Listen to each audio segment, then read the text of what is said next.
está con nosotros a continuación. No habíamos anunciado quién era el invitado de esta noche y es que tendremos dos. Pero el que va a arrancar es un dirigente, ahí lo vieron ustedes, del PLD, Melanio Paredes, quien ha tenido el honor y la gentileza, el gesto de acompañarnos. El honor es el nuestro de recibirlo acá en Decisión 2020. Muchísimas gracias por estar con nosotros. En principio, esta situación del Partido de la Liberación Dominicana, conversaba en la parte previa con Nelson sobre lo que usted al parecer coincide, este avasallamiento que ha calificado usted está ocurriendo dentro del propio Partido Morado. Agradecer la oportunidad de Decisión 2020 al buen y viejo amigo Nelson y a ti, Catherine, porque ustedes están rompiendo con esa polarización brutal que se quiere imponer en este país, hasta el punto de que una de las encuestadoras, en el momento en que se hacían las eliminatorias para el representante del danilismo, sencillamente obvió nuestro nombre, no lo puso. Y debo recordarle a esas empresas que están certificadas por la Junta Central Electoral, deben estar certificadas y por consiguiente en cualquier momento pudieran ser llamadas para que presenten su ficha técnica, quienes auspician esos sondeos o encuestas, e incluso que se pueda ver si hay algún tipo de inequidad al abordar su trabajo y al presentar los resultados. En el caso específico, debo como cumplir con la norma de casa para hacer cualquier aclaratoria. En el caso de la que presentamos acá, la primera, ¿recuerdas, Nelson? La del CDN New Link.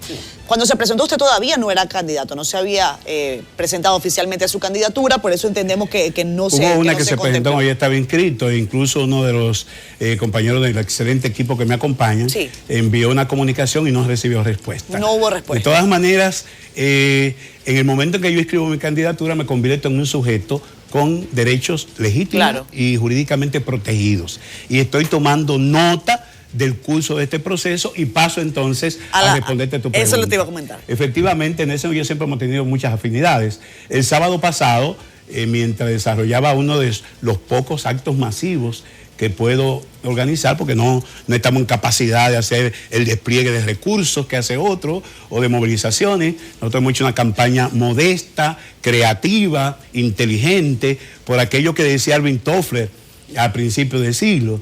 La relación de poder ya no estará determinada por el poder del dinero o de los ejércitos, sino por el conocimiento. Y eso, lamentablemente, todavía tenemos dinosaurios en la política nuestra que quieren seguir la práctica de la vieja política. Nosotros estamos auspiciando con nuestra participación el ejercicio de la nueva política.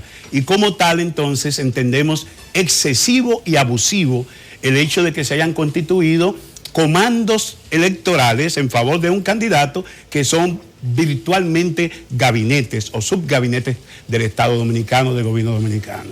En una competencia interna, como dije en el momento que visité la Junta Central Electoral el viernes pasado, una competencia entre familias, extendida ahora con la decisión de las primarias abiertas a un segmento de la ciudadanía, o los 7.4 millones de electores todos los que votan del padrón de la Junta, te da, digamos, mayores posibilidades de llegar a las personas, convencer personas, pero en definitiva una competencia entre 5 compañeros del partido, uno de ellos presidente de la organización. Entonces es contraproducente, es absurdo que a 4 compañeros que contribuimos a llevar a la presidencia de la República, Danilo Medina, se nos endose, se nos ponga una espada de Damocles con el propio gobierno, con el Estado Dominicano, participando en una simple competencia interna. Bien, Paredes Espinal, le dijiste de viejo amigo, es que somos contemporáneos y hasta de la misma edad. ¿Cómo va esa campaña? Y desde el punto de vista de esa desproporción, tú ensayaste una metodología de captación de recursos a través de internet, ¿eso ha funcionado? ¿Y cómo te está financiando? Cuando hagamos la rendición de cuentas, yo tengo que rendir cuenta, la población verá que sí, quizás no en la dimensión, porque no tenemos la plataforma de Obama, por ejemplo, para la captación que hizo, y que en definitiva es utilizar la visión de los muchos contribuyentes, aunque de bajos montos, que en definitiva puede resultar un monto mucho mayor, y el impacto que tiene eso en términos de que quien aporta siente que esa candidatura le pertenece. Hay un sentido de pertenencia importante que va aunado a esa estrategia. Hemos identificado una cuenta bancaria para que la gente haga un aporte y hemos dicho, no tienen que ser grandes sumas de dinero, 100 pesos como mínimo, porque la propia ley establece, la ley del régimen electoral, establece que en el nivel de la candidatura presidencial tú tienes derecho a recibir 70 pesos por elector. Si hay 7.4 millones de electores, entonces tú tendrás ese monto por 70 como un tope máximo. Aquí hay personas que están recaudando, yo no sé para qué, porque faltan 3 semanas y no sé en qué tiempo podrán utilizar y gastar todos esos recursos cuantiosos que, como vi a un candidato que hizo una cena con 200 empresarios, imagínese usted el precio del cubierto y multiplique y saque cuenta. En nuestro caso, hemos hecho una campaña novedosa, creativa, aterrizada con la gente y con sus necesidades y expectativas. Y yo le puedo contar lo que he hecho en 5 semanas. Comencé el 11 de agosto, el Comité Central nos escogió y oficializó justamente el 10 de agosto. Dicen alguna gente, ¿y por qué tan tarde, Melanio? No, tú me conoces y sabes que la coherencia es una virtud de todo buen político y la aprendí de vos. Yo venía sosteniendo desde hace 2 años que había que respetar las reglas de juego. Que si la ley, este es un proceso inédito, por primera vez vamos a unas elecciones con una bendita ley de partidos que pone control a las cúpulas partidarias para evitar los desafueros, para evitar los excesos. El hecho de que, como sabe Nelson, tú no, porque no estaba en este país, muchas veces del local de un partido a depositar la candidatura en la Junta, se cambiaban los candidatos. Entonces, ahora tenemos una ley de partido, la 3318. Desde que yo llegué he visto otra bellaquería, no se preocupe. Sí, así que... la vieja política. Así. Entonces, efectivamente nosotros nos acogimos a la ley y al estatuto del PLD. En el PLD está claro en su artículo 16 que la competencia por la candidatura presidencial comienza cuando el órgano que se toma para arbitrar ese proceso convoca al Comité Central y el Comité Central escoge de entre sus miembros, con un mínimo de un 33% de los votos, a esos precandidatos. Eso se hizo el 10 de agosto. Entonces yo, el 9 de agosto de los Jardines de la Casa Nacional, anuncié mi aspiración, me hice mi autopresentación el 10 y el 11 comenzó mi campaña interna. ¿Cómo lo hice? La primera semana visitando al gremio de maestros y participando de un taller. Pues participo de 2014 en la Comisión General del Pacto Educativo. ¿Por qué lo hacía? El 18 de agosto comenzaba el año escolar y habían ruidos. Y he entendido que el derecho a la educación de los niños y niñas en este país no puede condicionarse a nada, a ningún malentendido, desencuentro entre ministerio y sindicato. Y entonces fui a atender un ramo de olivo porque desde el 2009, en que estuve en el Ministerio de Educación, las clases comienzan el primer lunes laborable después del feriado 16 de agosto. Porque tú tienes que aprovechar al mínimo de 1000 horas de docencia para tener la posibilidad de hacer un trabajo efectivo y que los niños y las niñas aprendan. Ha entrado usted en el campo de la educación y yo primer eje de mi programa de gobierno. Por eso lo hice y cada semana he podido abordar con la gente cada uno de esos 7 ejes. Tú tuviste la secretaría del ADP 95 por ahí. También. Tú hiciste tu gordita. No. Asumí la presidencia de la ADP en el año 95 y la dejé en noviembre del año 96 cuando el presidente Fernández asumió la presidencia, porque yo no podía, toda la historia de lucha podía terminar siendo un dirigente amarillo. Y entregué entonces a quien me procedía en el cargo a sustituirme. Ahora, logramos en el año 1997 el más alto incremento salarial a los docentes, 107%, y lo preparamos nosotros. En el trimestre agosto-diciembre del año 96 preparamos ese incremento salarial sin tirar una piedra y sin hacer una huelga. Desde el año 1990 nosotros establecimos en la ADP que la dignificación de la carrera docente comenzaba por dignificar la educación y que el derecho a la educación de los niños y niñas, que está ya categorizado como un derecho constitucional, no podía ponerse en tela de juicio. Señor Paredes, le decía usted que ha entrado en un tema educativo, que entendemos es uno de sus fuertes o los fuertes de sus campañas. El actual titular de Educación estuvo en el centro, en el ojo del huracán, hace algunas semanas, cuando decidió enviar una suerte de circular, de memorándum, en el que pedía a las instituciones educativas que elaboraran la política de género. En ese sentido, ¿cuál es su perspectiva? Entendemos que es un tema que pulula en el ambiente político y que a veces, aunque es un tema neurálgico, queda a un segundo plano por estas pugnas, por tú me dices, yo te digo. En mi séptimo eje yo hablo de administración, justicia y gobernanza. Es un tema de buen gobierno. El Ministerio de Educación debe definir iniciativas de políticas públicas, y eso es facultad del Consejo Nacional de Educación.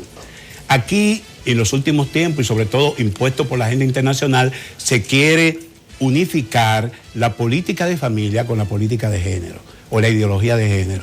Nosotros entendemos que eso es parte de una política de familia que en mi gobierno estamos planteando la necesidad de que enfrente todo el tema del embarazo precoz, de los feminicidios, el tema de los hogares disfuncionales, que son hogares en que el conflicto y la inestabilidad los tipifica. Y tenemos en el país al menos un 30% de hogares monoparentales dirigidos por madres, que generalmente en cada delito que sucede, que la policía presenta, está esa radiografía.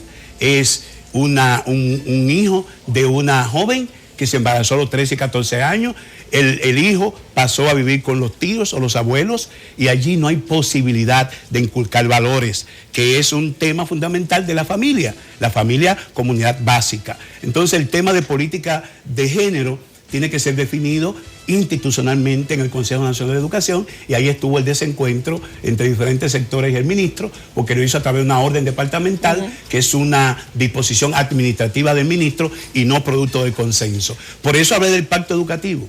El pacto educativo no solamente fue un esfuerzo de lograr consensos, también quedaron unos disensos, pero se establece un mecanismo para resolverlo. El tema de la educación sexual, el tema de la política de género, el tema de educación laica quedó como elementos para seguir manejándolo. Y si hay un desencuentro entre el ministerio y el sindicato por un tema de improvisación, una prueba inconsistente que no toma en cuenta el perfil de egresado, maestros deficientemente mal preparados por nuestras universidades, y una prueba que se ala por los moños y se le aplica. ¿Qué vamos a hacer con esos maestros que se quemaron de manera masiva? ¿Lo vamos a mandar al ostracismo? ¿Vamos a importar maestros de Marte o de España? ¿Pero qué haría usted con esos maestros? Dígame, ¿qué haría usted con esos maestros? Esos maestros tienen que someterse a un proceso de reentrenamiento. Es preferible tenerlo como animadores de aprendizaje en las escuelas por un año, evaluarlo, darle acompañamiento durante ese año, y si al año no dan resultado, se mandan para sus casas, porque ellos no son